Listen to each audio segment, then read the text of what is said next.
This is 3.2, polynomials and functions and the graphs. This is part 2 of the video. So if you haven't watched part 1, so go back and watch part 1. We're continuing the notes from there. All right, so one of the theorems that is in this lesson is the intermediate value theorem of polynomials. So if P is a polynomial, then and it has P of A and P of B. So think of the XY chart. Let me switch colors there. So if you think of the XY chart, normally we plug in an X, then we get a Y value. So again, if this is a polynomial, so if we plug in A, then we're going to get P of A. And then if we plug in P, we're going to get P of B. All right, so that's really what we're doing is, whatever the function is. So in this case, it's just a polynomial function. So what the theorem says, if P and A and PB have opposite signs, so let's say P of A is positive, let's say that's a positive value, and P of B is down here, and it's a negative value. So what it means is there's at least one value between A and B that equals 0. So notice if the function actually turns, I'm just drawing this as a hypothetical. So if the function looked like that, well, notice in between that point right there is a 0. And that's really what it's talking about, is there's going to be a 0 if you have one value above it and one value below it. There exists a 0 in between it. Now, something I want to emphasize, it does not mean if there's a 0 that there's one above and one below. The theorem literally says if there's one above and one below, there is a 0, but it doesn't mean if there's a 0, there's one above and one below. So think of the parabola that goes like this. Okay, it doesn't necessarily mean there's one above and one below, but the theorem says if there is one above and one below, there exists a point in between that is a 0. So just emphasize of that. A lot of times we do that when we do logic. We don't actually use logic sometimes. If, for instance, if I said if it was raining outside, I'm going to carry an umbrella. But it doesn't mean if I carry an umbrella, it's raining outside. So, sometimes we swap those things out, and it's not really logical. So again, make sure you understand the theorem. If you have one point above it, one point below it, then there exists a 0 in between it. All right, so our guidelines for graphing. We're going to be graphing polynomials, and I'm going to give you some guidelines that are going to speed up the process. If you don't want to follow this, if you literally just want to make an XY chart and just plug in a ton of numbers, you can always do that. Again, we're not using graphing calculators. We're just literally, if you just want to plug in numbers. But again, polynomials they have a lot of terms sometimes, especially the bigger, x to the 8th power or something like that. There's a lot of values that it's going to take place. And so, these guidelines that I'm about ready to point out to you are just going to help hopefully speed up the graphing process. So first, what we're going to do is find the zeros. Finding the zeros will literally help us point out. So let's just say if I have a 0 there, a 0 there, and a 0 there, and a 0 there. So that will tell me what's going to happen, that it has to cross the x-intercept right at those points. And then what we're going to do is we're going to, I also want to point out this, finding the y-intercept is very important too, because if you find the y-intercept, let's say the y-intercept is down here, then that's going to help your graph become a little bit more accurate as well.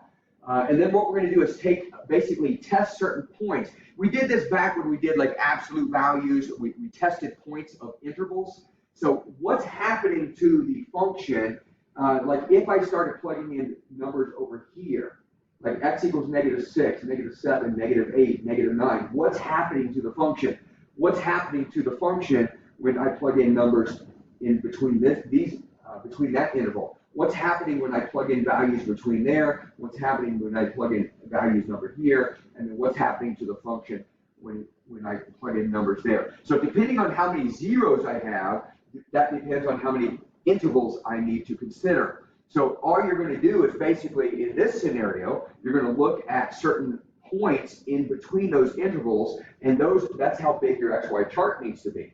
And you're going to just test those points to see, like if you tested a point in between, like in this interval right here, then you might see that the y value is up here somewhere. And you test some numbers in between here, you might see that it's down here. And then likewise over here, likewise over here. You test them and you see what the value is going to look like. And then also notice the end behavior. So that's why we talked about it in the first video about the end behavior. So if we know that the end behavior goes up this direction and we know the end behavior goes down here at the end of the function. So look at the zeros and finding the end of values is going to be very important, finding the zeros, and then we can look at the end behavior. And then you just simply connect them. So if I knew that the end value looked like that, it might end up going like this. You know, something like that. I mean, whatever it is, you find those zeros and then you find the intervals in between there, and you can kind of get an idea of what the graph is going to look like of doing that. So let's try our first one. We're going to sketch this graph. Notice this is already in factor form. So that makes it a little bit easier for us. So x equals -2, x equals +1, and x equals 3. And again, if we sit here and made an XY chart, we know at -2, it's going to be a 0.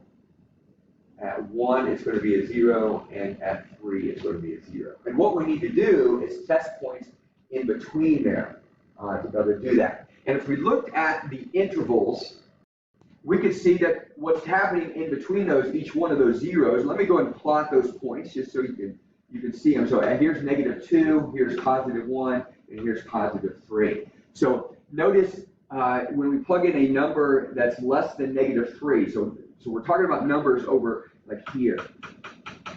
You know, notice what's happening to it. We're going to get a number that's below the axis, so we're going to get something that's going to go here. And if we plug in numbers that, you know, in this next interval, notice we're going to end up getting something that's above it. So we're going to get some number up in this direction.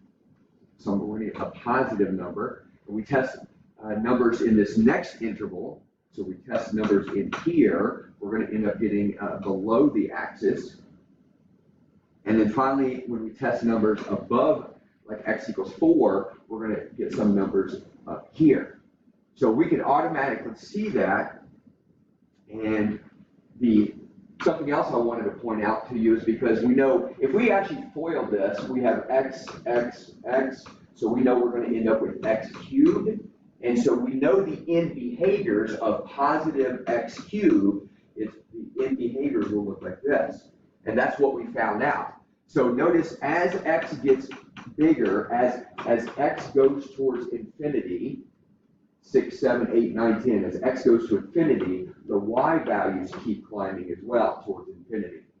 Notice this right here, as x gets to -5, -6, -7, -8. So as x goes towards negative infinity, what's happening to the y values? They're going toward negative infinity. So we talked about that in video 1. And then again, what I would encourage you to do is find the y-intercept. So plug in numbers. Let me use purple here. So if I plug in 0 right here, if I put 0 plus 2, that's going to give me 2. Put 0 right here, I'm going to get -1. And put 0 right here, I'm going to get -3. When I multiply all that together, that's going to give me +6. So when I plug in 0, I'm going to get 6, and that's my y-intercept. So 0, 6 is y-intercept. If I plug in like -1 as well, I can get a value of 8. So -1, 8. If I plug in the value 2 in between there, I can also, again, just plug it in right here. You don't have to have the whole polynomial. You can have the factor form. So if I plug 2 in right here, so 2 plus 2 is 4. Plug 2 in right there is 1. Plug 2 in right there, that's -1. So I'm going to get -8. So 2, -8. And so I can literally graph it.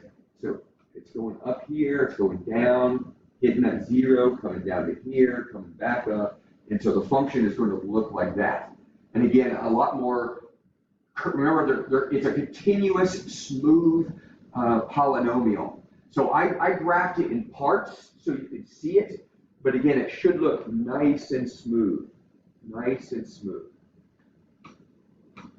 Okay, so that's how you're going to be able to graph this. And finding the zeros was crucial of being able to find the graph. And of course, the y-intercept also helped, and knowing the end behaviors also helps. Let's try another one. So notice here, if I find the zeros first, so if I find the zeros, and I'm going to do that by factoring. So notice I factored it, and then I ended up setting them equal to 0, and I got 0, -3/2, and 1 as my three zeros. And notice a couple other things. I want you to notice that this is an even. It's an even exponent to the 4th degree. And notice, if you remember the end behaviors, and notice this is also negative. So the end behaviors will look like this. Again, it will do something in between, okay? But the end behaviors will both go down. I automatically know if I test some number over here, it's going to go down. If I test some number over here, it's going to go down. Again, noticing the end behaviors of an even polynomial, and then notice the leading coefficient is negative, is going to help you out tremendously. Now again, if you don't memorize that, you can literally just plug in -3, -4, -5, -6, and notice you will get more and more negative numbers. So as x goes towards infinity, or negative infinity, then the y values goes towards negative infinity. Here, as x goes towards 3, 4, 5, 6, 7, 8, as x goes towards infinity, then the y values go negative infinity because it keeps going lower and lower and lower. So you should be able to notice that. Now, what's happening in between that? Well, what we need to do is test points in between that. So if we tried -1, so if we tried this number, -1, if we tried some number in between here, like 1/2, we need to find out when we plug that in, what's actually going to take place. And again, we're just substituting it in. You can put it into the original function or into the factored function. Either one of those is not a big deal. So you can plug those in and get those values. And so when I plug -1 in, I get 2. And then when I plug in 1/2, I get 0.5. So notice on this one, it literally goes up to here, down to here, back up to here, and then back here. So notice it doesn't, you got to always look at those points and see what's happening between that. And I did that, finding the zeros and then plugging in numbers in between those zeros to find the intervals. And then again, I know what the end behavior is here. I know what the end behavior is there. If you don't know what it is, just plug in some number like -3 and plug in some number like +3. And then find out what the end behaviors are. Finding the zeros is the crucial thing, and of course, knowing how to factor would be able to be the step for that.